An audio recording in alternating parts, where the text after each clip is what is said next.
Chapter 6. The evening of the third day in Passion Week, on the Mount of Olives, Discourses to the disciples concerning the last things. St. Matthew, St. Mark, and St. Luke. The last and most solemn denunciation of Jerusalem had been uttered, the last and most terrible prediction of judgment upon the temple spoken, and Jesus was suiting the action to the word. It was as if he had cast the dust of his shoes against the house that was to be left desolate, and so he quitted forever the temple and them that held office in it. They had left the sanctuary and the city, had crossed the Black Kidron, and were slowly climbing the Mount of Olives. A sudden turn in the road, and the sacred building was once more in full view. Just then the western sun was pouring his golden beams on tops of marble cloister and on the terraced courts, and glittering on the golden spikes on the roof of the holy place. In the setting, even more than in the rising sun, must the vast proportions, the symmetry, and the sparkling sheen of this mass of snowy marble and gold have stood out gloriously.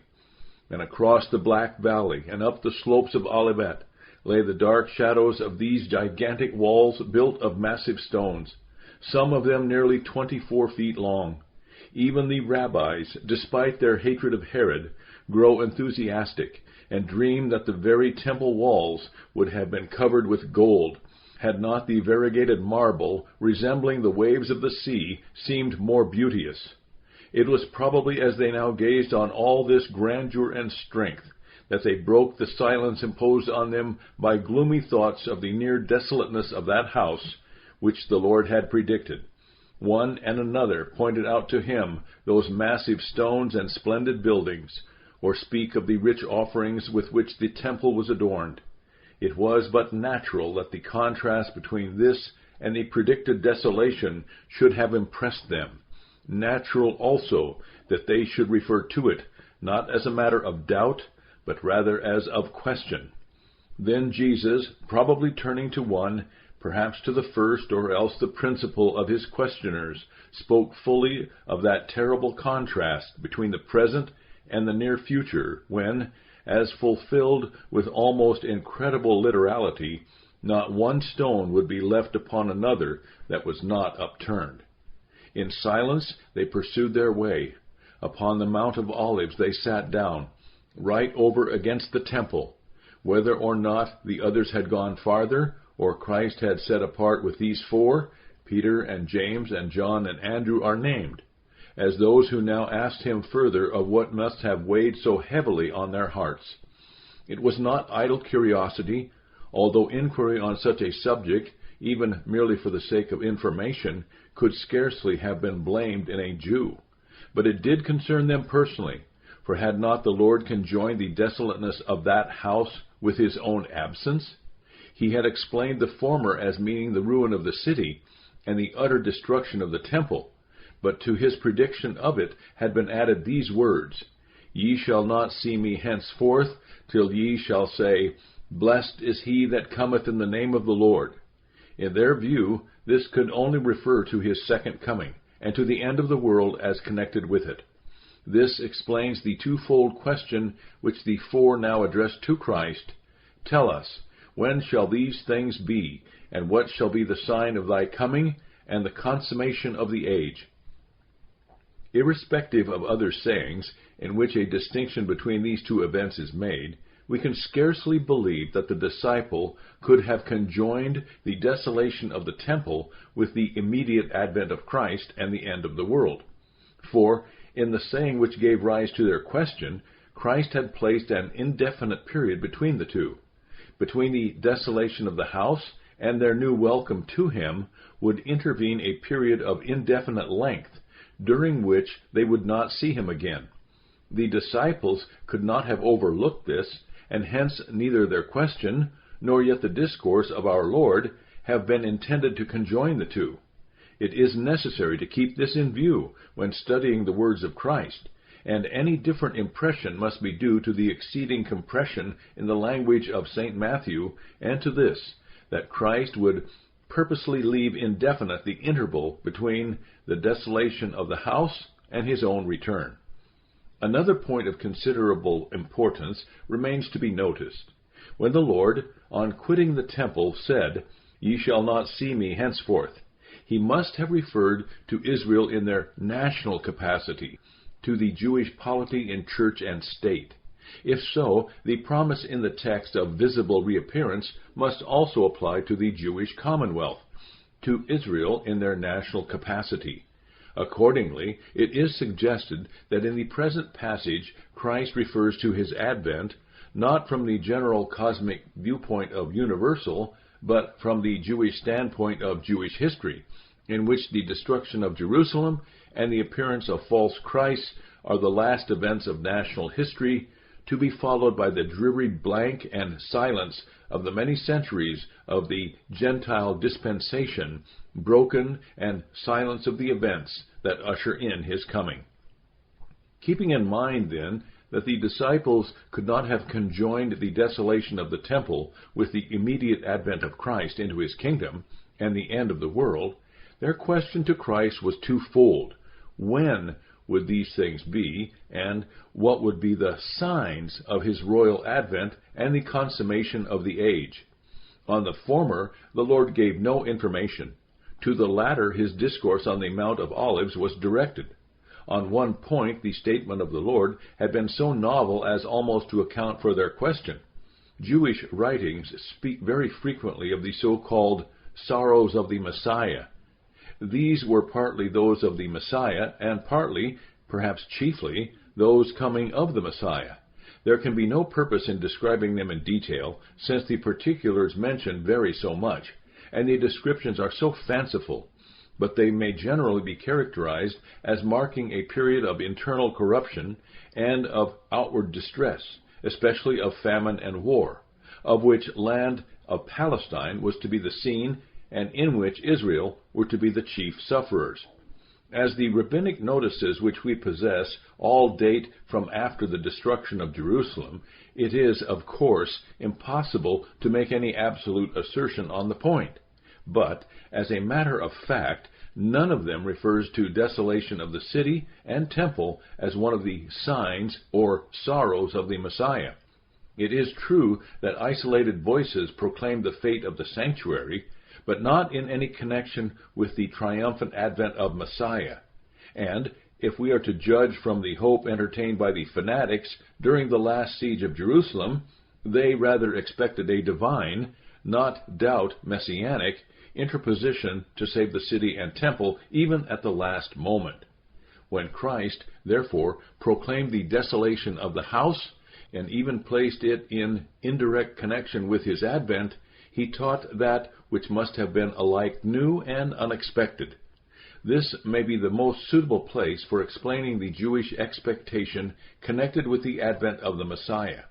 Here we have first to dismiss, as belonging to a later period, the rabbinic fiction of two Messiahs, the one, the primary and reigning, the son of David, the other, the secondary and warfaring Messiah, the son of Ephraim or of Manasseh.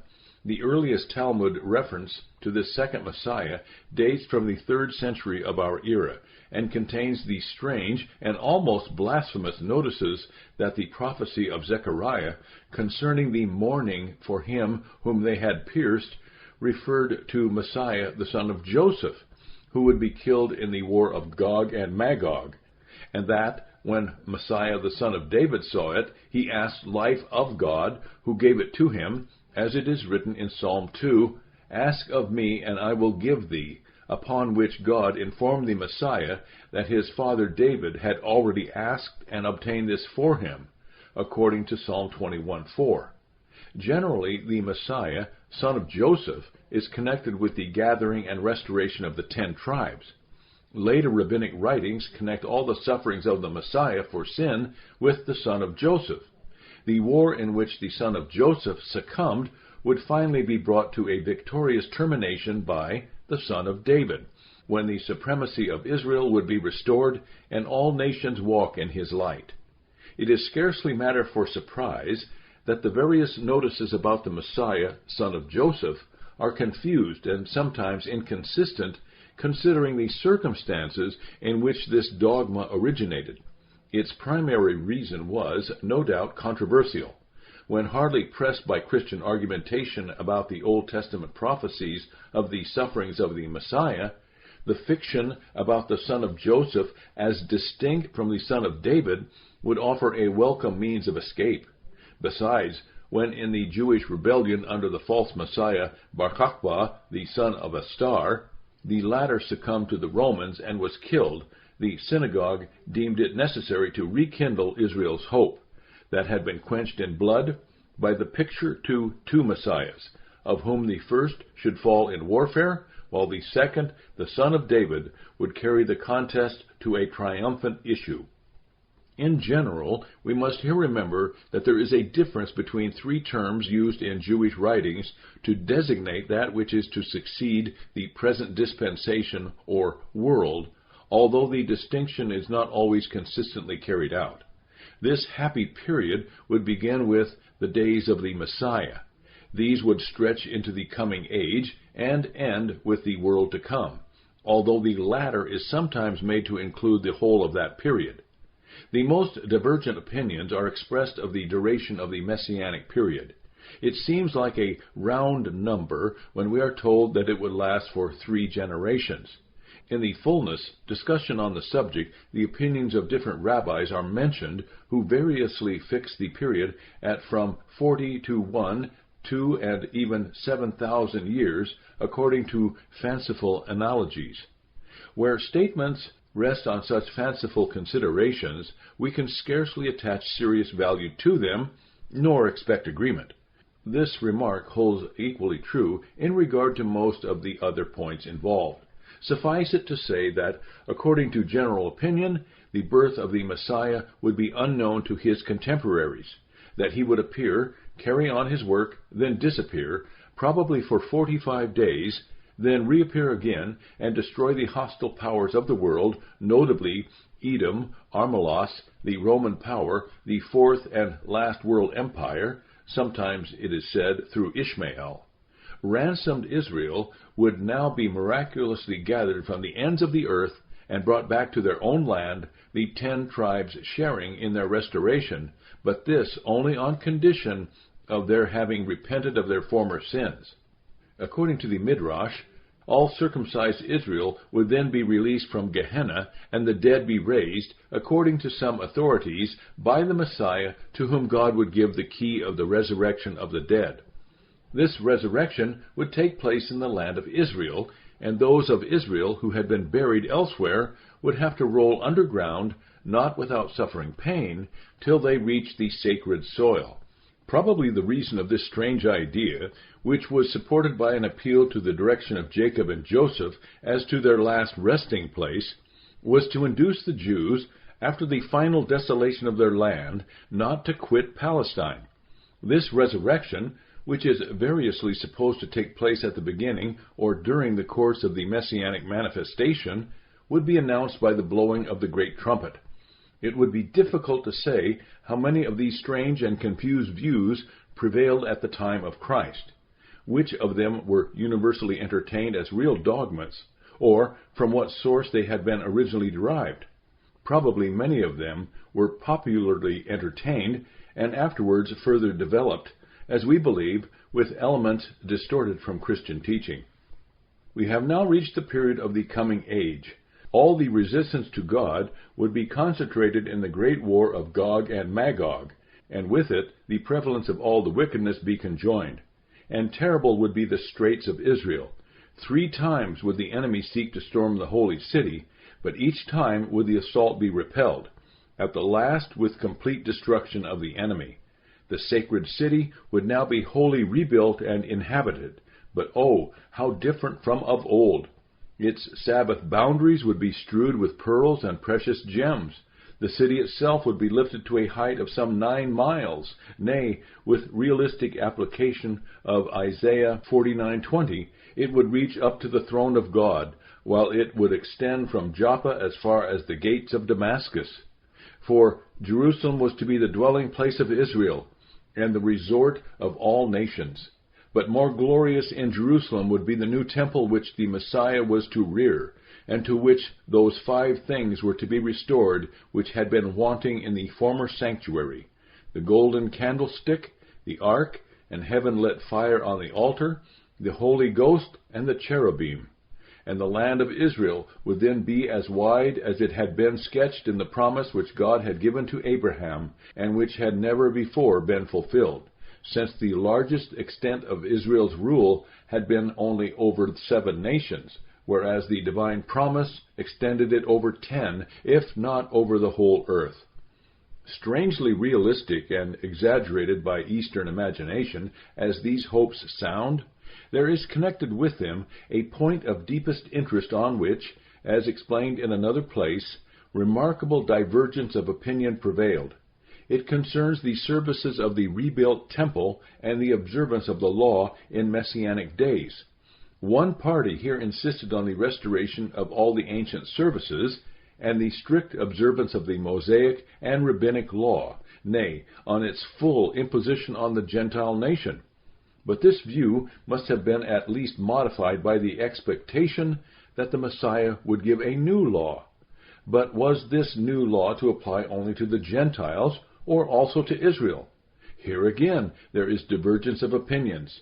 According to some, this law would be binding on Israel but not on the Gentiles, or else the latter would have a modified or condensed series of ordinances, at most 30 commandments.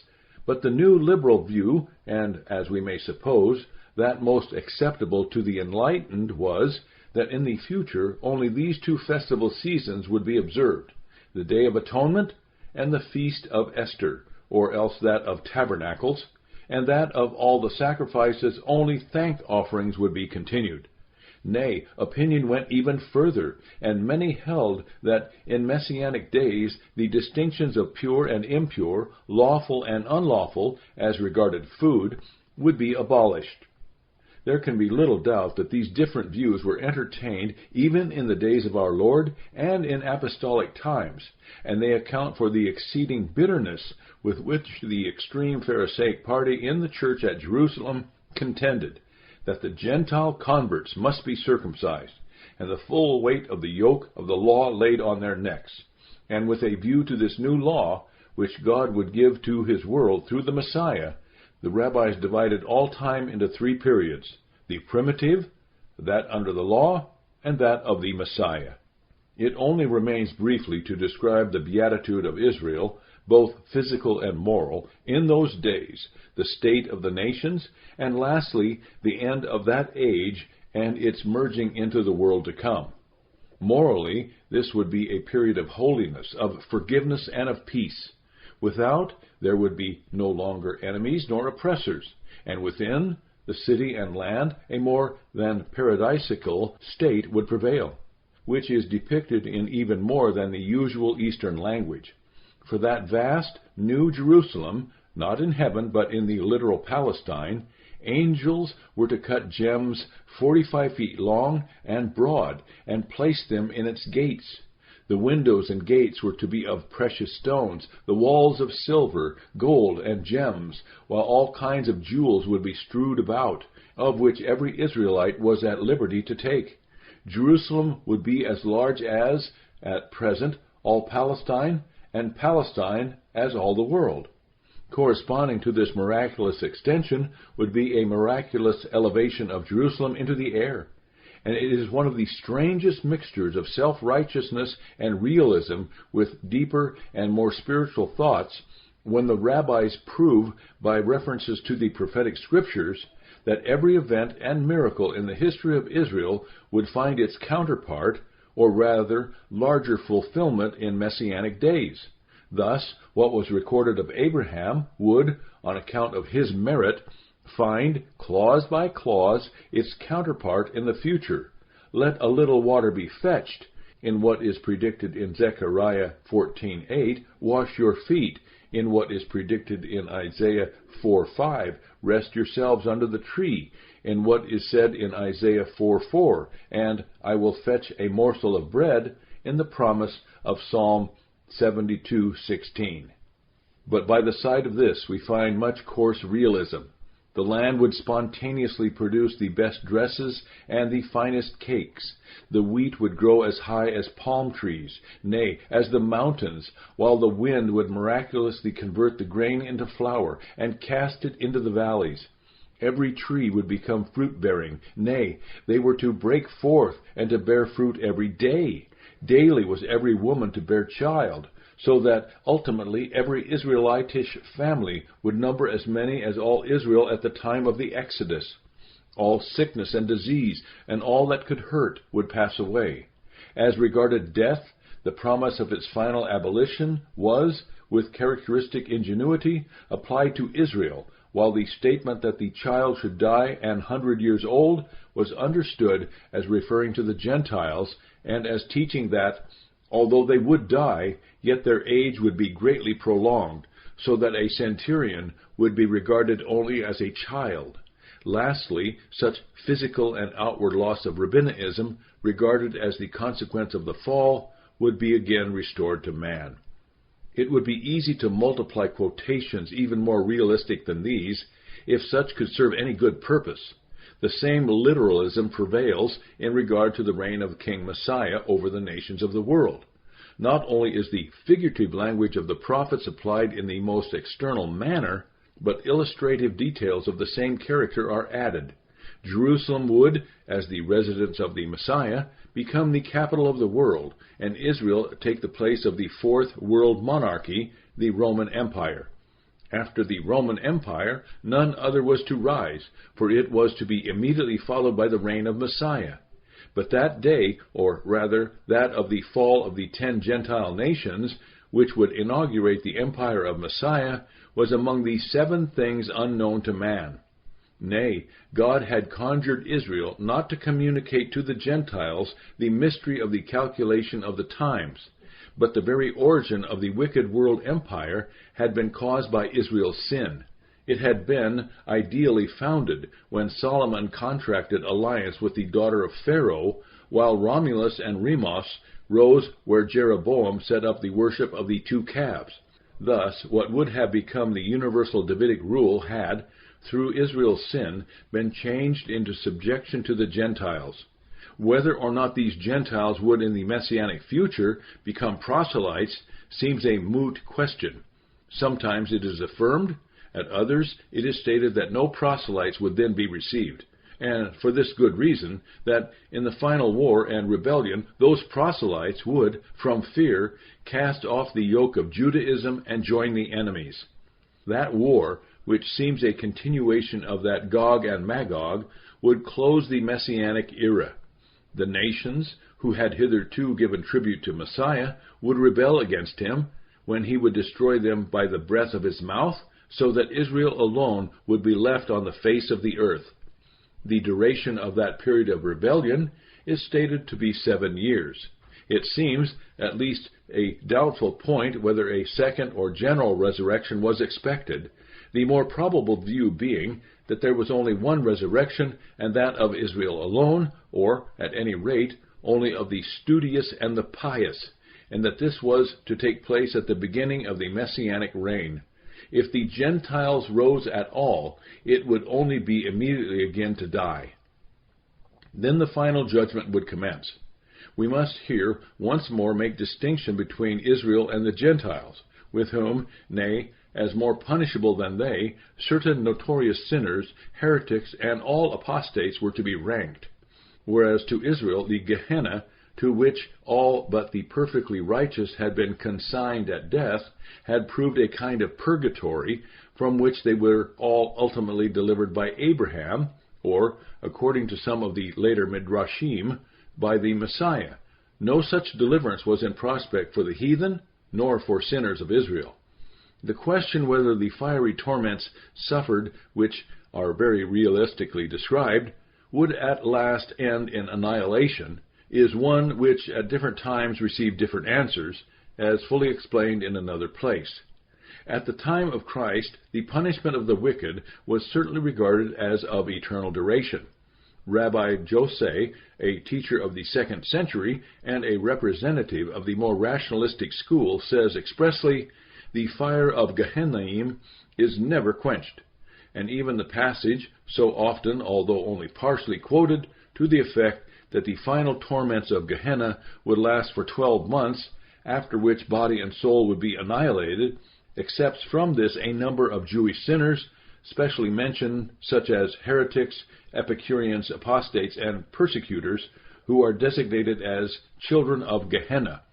And with this, other statements agree, so that at most it would follow that, while annihilation would await the less guilty, the most guilty were to be reserved for eternal punishment. Such, then, was the final judgment to be held in the valley of Jehoshaphat by God, at the head of the heavenly Sanhedrin, composed of the elders of Israel. Realistic as its description is, even this is terribly surpassed by a passage in which the supposed pleas for mercy by the various nations are adduced and refuted, when, after an unseemly contention between God and the Gentiles, equally shocking to good taste and blasphemous, about the partiality that had been shown to Israel, the Gentiles would be consigned to punishment.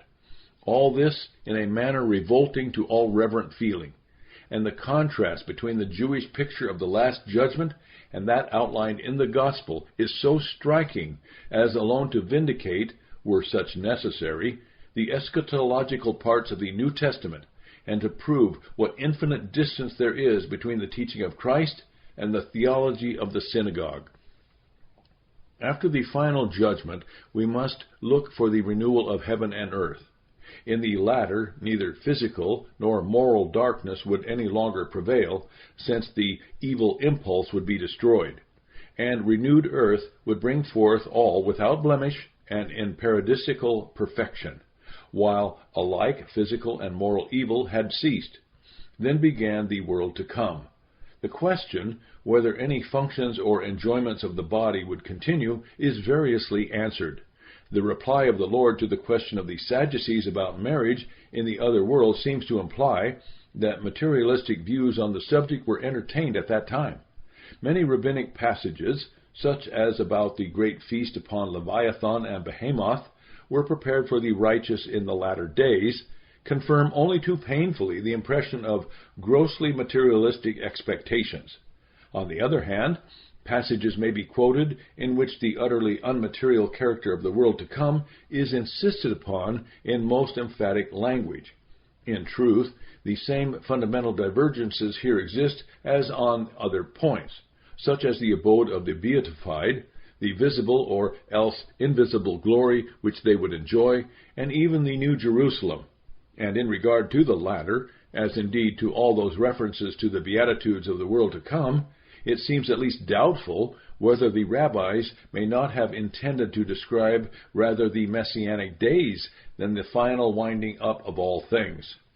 To complete this sketch of Jewish opinions, it is necessary, however briefly, to refer to the Pseudoperfect Writings, which, as will be remembered, express the apocalyptic expectancies of the Jews before the time of Christ.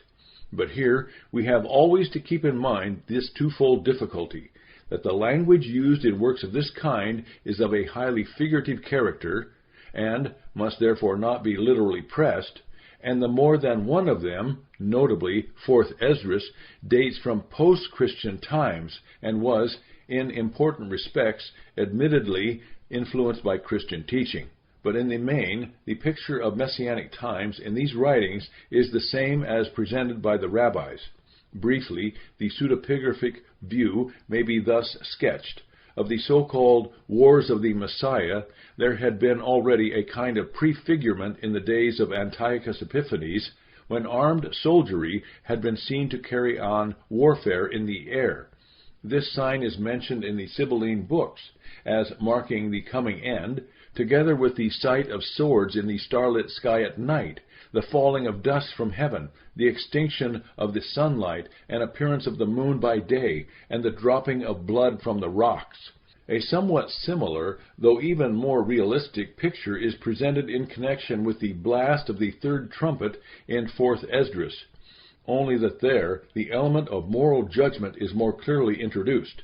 This appears still more fully in another passage of the same book, in which, apparently in connection with the judgment, the influence of Christian teaching, although in an externalized form, may be clearly traced.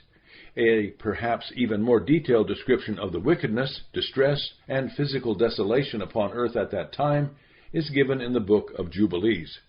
At last, when these distresses have reached their final height, when signs are in the sky, ruin upon earth, and the unburied bodies that cover the ground are devoured by birds and wild beasts, or else swallowed up by the earth, would God send the king, who would put an end to unrighteousness. Then would follow the last war against Jerusalem, in which God would fight from heaven with the nations, when they would submit to and own him.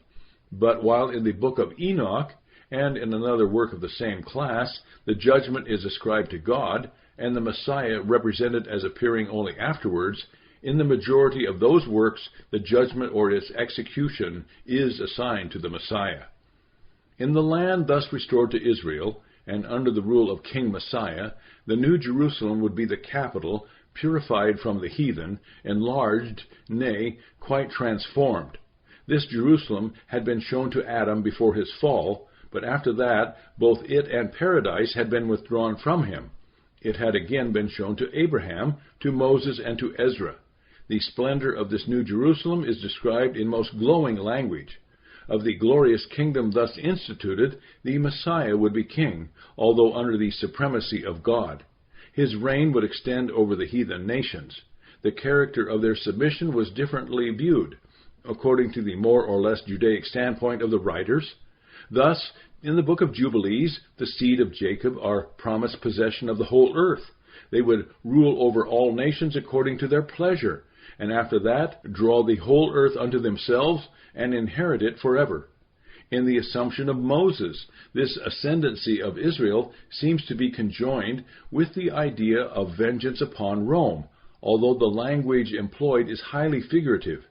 On the other hand, in the Sibylline books, the nations are represented as, in view of the blessings enjoyed by Israel, themselves turning to acknowledge God, when perfect mental enlightenment and absolute righteousness, as well as physical well-being, would prevail under the rule and judgeship, whether literal or figurative, of the prophets. The most Grecian view of the kingdom is, of course, that expressed by Philo. He anticipates that the happy moral condition of man would ultimately affect the wild beasts, which, relinquishing their solitary habits, would first become gregarious, then, imitating the domestic animals, gradually come to respect man as their master, nay, become as affectionate and cheerful as Maltese dogs. Among men, the pious and virtuous would bear rule, their dignity inspiring respect, their terror fear, and their benevolence goodwill. Probably intermediate between this extreme Grecian and the Judaic conception of the millennium are such utterances as ascribe the universal acknowledgement of the Messiah to the recognition that God had invested him with glory and power, and that his reign was that of blessing. It must have been remarked that the differences between the apocalyptic teaching of the Pseudoperfect and that of the New Testament are as marked as those between the latter and that of the rabbis. Another point of divergence is that the Pseudoperfect uniformly represent the Messianic reign as eternal, not broken up by any further apostasy or rebellion. Then would the earth be renewed, and this would be followed, lastly, by the resurrection. In the Apocalypse of Baruch, as by the rabbis, it is set forth that men would rise in exactly the same condition which they had borne in life, so that, by being recognized, the reality of the resurrection would be attested, while in the reunion of body and soul, each would receive its due meed for the sins committed in their state of combination while upon earth. But after that, a transformation would take place of the just into the angelic splendor of their glory, while, on view of this, the wicked would correspondingly fade away. Josephus states that the Pharisees taught only a resurrection of the just. As we know that such was not the case, we must regard this as one of the many assertions made by that writer for purposes of his own, probably to present to outsiders the Pharisaic doctrine in the most attractive and rational light of which it was capable. Similarly, the modern contention that some of the Pseudoperfect writings propound the same view of only a resurrection of the just is contrary to evidence. There can be no question that, according to the pseudepigrapha, in the general judgment, which was to follow the universal resurrection, the reward and punishment assigned are represented as of eternal duration, although it may be open to question, as in regard to rabbinic teaching, which of those who had been sinners would suffer final and endless torment. The many and persistent attempts, despite the gross inconsistencies involved, to represent the teaching of Christ concerning the last things as only the reflection of contemporary Jewish opinion have rendered detailed evidence necessary. When, with the information just summarized, we again turn to the questions addressed to him by the disciples, we recall that, as previously shown, they could not have conjoined, or rather confounded, the when of these things, that is, of the destruction of Jerusalem and the temple, with the when of his second coming and the end of the age. We also recall the suggestion that Christ referred to his advent as to his disappearance from the Jewish standpoint, rather than from the general cosmic viewpoint of universal history. As regards the answer of the Lord to the two questions of his disciples, it may be said that the first part of his discourse is intended to supply information on the two facts of the future, the destruction of the temple and his second advent and the end of the age, by setting before them the signs indicating the approach or beginning of these events. But even here, the exact period of each is not defined, and the teaching given intended for purely practical purposes. In the second part of his discourse, the Lord distinctly tells them that they are not to know, and why, and how all that was communicated to them was only to prepare them for that constant watchfulness which has been to the church at all times the proper outcome of Christ's teaching on the subject. This, then, we may take as a guide in our study, that the words of Christ contain nothing beyond what was necessary for the warning and teaching of the disciples and of the church. The first part of Christ's discourse consists of 4 sections, of which the first describes the beginning of the birth woes of the new age about to appear. The expression, "the end is not yet," clearly indicates that it marks only the earliest period of the beginning, the farthest terminus a quo of the birth woes. Another general consideration, which seems of importance, is that the synoptic Gospels report this part of the Lord's discourse in almost identical language.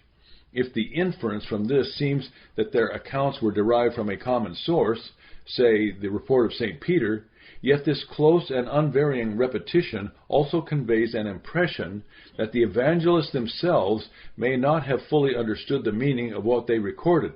This may account for the rapid and unconnected transitions from subject to subject. At the same time, it imposes on us the duty of studying the language anew and without regard to any scheme of interpretation.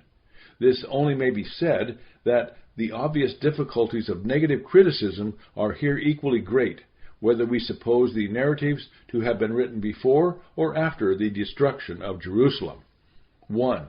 The purely practical character of the discourse appears from its opening words. They contain a warning addressed to the disciples in their individual, not in their corporate capacity, against being led astray. This, more particularly in regard to Judaic seductions leading them after false Christs. Though in the multitude of impostors who, in the troubled times between the rule of Pilate and the destruction of Jerusalem, promised messianic deliverance to Israel, few names and claims of this kind have been specially recorded. Yet the hints in the New Testament and the references, however guarded by the Jewish historian, imply the appearance of many such seducers, and their influence, not only upon Jews, but on Jewish Christians, might be the more dangerous that the latter would naturally regard the woes which were the occasion of their pretensions as the judgments which would utter in the advent of their Lord. Against such seduction they must be peculiarly on their guard. So far for the things connected with the destruction of Jerusalem and the overthrow of the Jewish commonwealth. But, taking a wider and cosmic view, they might also be misled by either rumors of war at a distance or by actual warfare, so as to believe that the dissolution of the Roman Empire, and with it the advent of Christ, was at hand. This also would be a misapprehension, grievously misleading, and to be carefully guarded against. Although primarily applying to them, yet alike the peculiarly Judaic, or it might be even Christian, and the general cosmic sources of misapprehension as to the near advent of Christ must not be limited to the times of the apostles. They rather indicate these twofold grounds of misapprehension, which in all ages have misled Christians into an erroneous expectancy of the immediate advent of Christ. The seductions of false messiahs, or it may be teachers and violent disturbances in the political world. So far as Israel was concerned, these attained their climax in the great rebellion against Rome under the false messiah, Bar Kokhba, in the time of Hadrian. Although echoes of similar false claims, or hope of them, have again and again roused Israel during the night of these many centuries into brief, startled awakening. And, as regards the more general cosmic signs, have not Christians in the early ages watched not only the wars on the boundaries of the empire, but the condition of the state in the age of Nero, the risings, turmoils, and threatenings, and so onwards, those of later generations, even down to the commotions of our own period, as if they betokened the immediate advent of Christ, instead of marking in them only the beginning of the birth woes of the new age. 2. From the warning to Christians as individuals, the Lord next turns to give admonitions to the church in her corporate capacity. Here we mark that the events now described must not be regarded as following, with strict chronological precision, those referred in the previous verses. Rather is it intended to indicate a general nexus, and partly after those formerly predicted. They form, in fact, the continuation of the birth woes. This appears even from the language used. Thus, while St. Matthew writes, "Then shall they deliver you up," St. Luke places the persecutions before all these things, while St. Mark, who reports this part of the discourse most fully, omits every note of time, and only emphasizes the admonition which the fact conveys. As regards the admonition itself, expressed in this part of the Lord's discourse, we notice that, as formerly to individuals, so now to the church, two sources of dangers are pointed out: internal from heresies, false prophets, and the decay of faith, and external from persecutions, whether Judaic or from their own kindred, or from the secular powers throughout the world. But, along with these two dangers, two consoling facts are also pointed out. As regards the persecutions in prospect, full divine aid is promised to Christians, alike to individuals and to the church. Thus all care and fear may be dismissed. Their testimony shall neither be silenced, nor shall the church be suppressed or extinguished, but inward joyousness, outward perseverance, and final triumph are secured by the presence of the risen Savior with, and the felt indwelling of the Holy Ghost in His church. And, as for the other and equally consoling fact, despite the persecution of Jews and Gentiles, before the end cometh, this gospel of the kingdom shall be preached in all the inhabited earth for a testimony to all the nations. This, then, is really the only sign of the end of the present age. 3. From these general predictions, the Lord proceeds, in the third part of this discourse, to advertise the disciples of the great historic fact immediately before them, and of the dangers which might spring from it. In truth, we have here His answer to their question, "When shall these things be?" Not indeed as regards the when, but the what of them. And with this, He conjoins the present application of His general warning regarding false Christs, given in the first part of this discourse. The fact of which He now, in this third part of His discourse, advertises them, is the destruction of Jerusalem. Its twofold dangers would be, outwardly, the difficulties and perils which at that time would necessarily beset men, and especially the members of the infant church, and religiously, the pretensions and claims of false Christs or prophets at a period when all Jewish thinking and expectancy would lead men to anticipate the near advent of the Messiah. There can be no question that from both these dangers the warning of the Lord delivered the church. As directed by him, the members of the Christian church fled at an early period of the siege of Jerusalem to Pella, while the words in which he had told them that his coming would not be in secret, but with the brightness of that lightning which shot across the sky, prevented not only their being deceived, but perhaps even the record, if not the rise, of many who otherwise would have deceived them. As for Jerusalem, the prophetic vision initially fulfilled in the days of Antiochus would once more, and now fully, become reality, and the abomination of desolation stand in the holy place. This, together with tribulation to Israel, unparalleled in the terrible past of its history, and unequaled even in its bloody future, nay, so dreadful would the persecution be that, if divine mercy had not interposed for the sake of the followers of Christ, the whole Jewish race that inhabited the earth would have been swept away. But on the morrow of that day, no new Maccabee would arise, no Christ come, as Israel fondly hoped, but over that carcass would the vultures gather, and so through all the age of the Gentiles, till converted Israel should raise the welcoming shout, "Blessed be he that cometh in the name of the Lord." 4. The age of the Gentiles, the end of the age, and with it the new allegiance of his now penitent people Israel, the sign of the Son of Man in heaven, perceived by them, the conversion of all the world, the coming of Christ, the last trumpet, the resurrection of the dead, such in most rapid sketch is the outline which the Lord draws of his coming and the end of the world. It will be remembered that this had been the second question of the disciples. We again recall that the disciples did not, indeed could not, have connected as immediately subsequent events the destruction of Jerusalem and his second coming, since he had expressly placed between them the period, apparently protracted, of his absence, with the many events that were to happen in it, notably the preaching of the gospel over the whole inhabited earth. Hitherto the Lord had, in his discourse, dwelt in detail only on those events which would be fulfilled before this generation should pass. It had been for admonition and warning that he had spoken, not for the gratification of curiosity. It had been prediction of the immediate future for practical purposes, with such dim and general indication of the more distant future of the church as was absolutely necessary to mark her position in the world as one of persecution with promise, however, of his presence and help, with indication also of her work in the world to its terminus ad quem, the preaching of the gospel of the kingdom to all nations on earth. More than this concerning the future of the church could not have been told without defeating the very object of the admonition and warning which Christ had exclusively in view when answering the question of the disciples.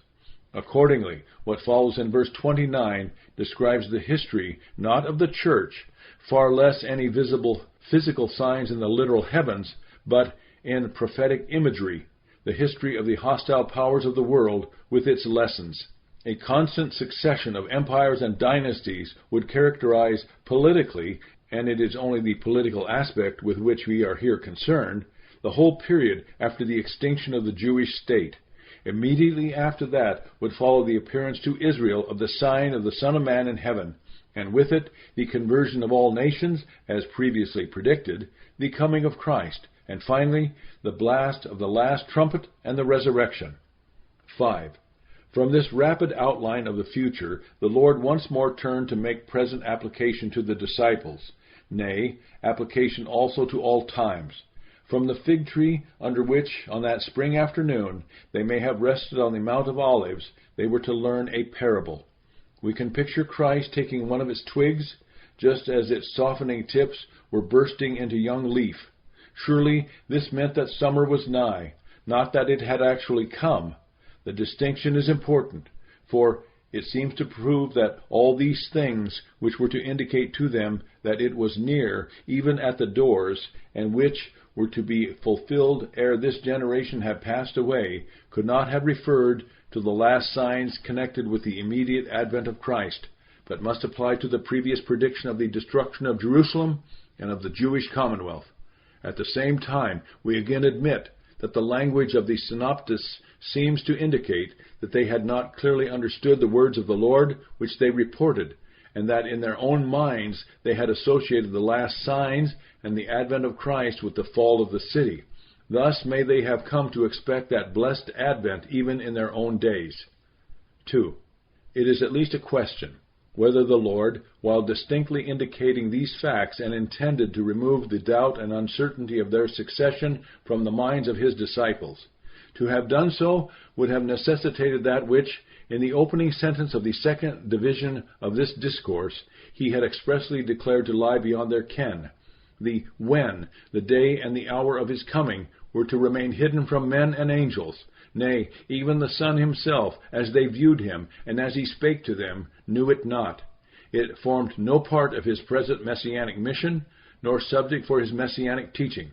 Had it done so, all the teaching that follows concerning the need of constant watchfulness, and the pressing duty of working for Christ in faith, hope, and love, with purity, self-denial, and endurance, would have been lost. The peculiar attitude of the church, with loins girt for work, since the time was short, and the Lord might come at any moment, with her hands busy, her mind faithful, her face upturned towards the sun that was so soon to rise, and her ears straining to catch the first notes of heaven's song of triumph, all this would have been lost. What has sustained the church during the night of sorrow, these many centuries, what has nerved her courage for the battle, with steadfastness to bear, with love to work, with patience and joy in disappointments, would all have been lost. The church would not have been that of the New Testament had she known the mystery of that day and hour, and not ever waited as for the immediate coming of her Lord and Bridegroom. And what the church of the New Testament has been and is, that her Lord and Master made her, and by no agency more effectually than by leaving undetermined the precise time of his return. To the world, this would indeed become the occasion for utter carelessness and practical disbelief of the coming judgment. As in the days of Noah, the long delay of threatened judgment had led to absorption in the ordinary engagements of life, to the entire disbelief of what Noah had preached, so would it be in the future. But that day would certainly come, and unexpectedly, to the sudden separation of those who were engaged in the same daily business of life, of whom one might be taken up, the other left to the destruction of the coming judgment. But this very mixture of the church with the world in the ordinary avocations of life indicated a greater danger. As in all such, the remedy which the Lord would set before us is not negative in the avoidance of certain things, but positive. We shall best succeed not by going out of the world, but by being watchful in it, and keeping fresh on our hearts, as well as on our minds, the fact that he is our Lord, and that we are, and always most lovingly, to look and long for his return. Otherwise, twofold damage might come to us, not expecting the arrival of the Lord in the night time, which is the most unlikely for his coming, for we might go to sleep, and the enemy, taking advantage of it, rob us of our peculiar treasure. Thus the church, not expecting her Lord, might become as poor as the world. This would be loss, but there might be even worse. According to the Master's appointment, each one had, during Christ's absence, his work for him, and the reward of grace, or else the punishment of neglect, were in assured project. The faithful steward, to whom the Master had entrusted the care of his household, to supply his found faithful, be rewarded by advancement to far larger and more responsible work. On the other hand, belief on the delay of the Lord's return would lead to neglect to the Master's work, to unfaithfulness, tyranny, self-indulgence, and sin. And when the Lord suddenly came, as certainly he would come, there would be not only loss, but damage, hurt, and the punishment awarded to the hypocrites. Hence, let the church be ever on her watch. Let her ever be in readiness. And how terribly the moral consequences of unreadiness and the punishment threatened have ensued, the history of the church during these 18 centuries has only too often and too sadly shown.